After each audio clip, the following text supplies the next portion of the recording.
तर खारघर इथे गेल्या आठवड्यामध्ये आयोजित केलेल्या इस्तेमा कार्यक्रमातल्या भाषणांची चौकशी करा अशी मागणी मंत्री नितेश राणे यांनी मुख्यमंत्र्यांकडे केली आहे। या कार्यक्रमामध्ये भडकाऊ भाषणे करण्यात आली अशी तक्रारही राणेंनी केली आहे। तसंच इस्तेमा कार्यक्रमात भडकाऊ भाषण केल्यानंतर हिंदूंना टार्गेट केलं जात असल्याचा आरोपही राणेंनी केलाय।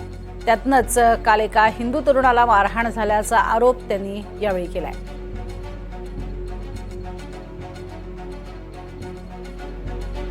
नितेश राणे यांनी मुख्यमंत्र्यांकडे एक महत्त्वाची मागणी केलेली आपण पाहतोय। या मागणी दरम्यान खारघरमध्ये गेल्याच आठवड्यात आयोजित केलेल्या या कार्यक्रमातल्या भाषणांची चौकशी करा असं म्हटलंय, कारण भडकाऊ भाषणं झालेली आहेत असंही त्यांनी म्हटलंय।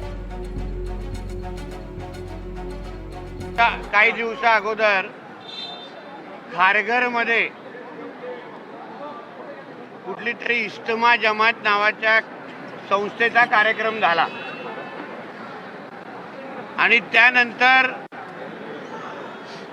तिथे जे काही भडकाऊ भाषण झाले असे आम्ही ऐकतोय आणि तिथून जे निघालेले काही मुसलमान तरुण होते त्यांनी परत जात असताना काही हिंदूंच्यावर हात उचलला, मारहाण केली। त्याच्यातल्या एकाची मृत्यू पण झालेली अशी माहिती आलेली आहे। त्या संबंधीचे व्हिडिओ माझ्याकडे आहेत।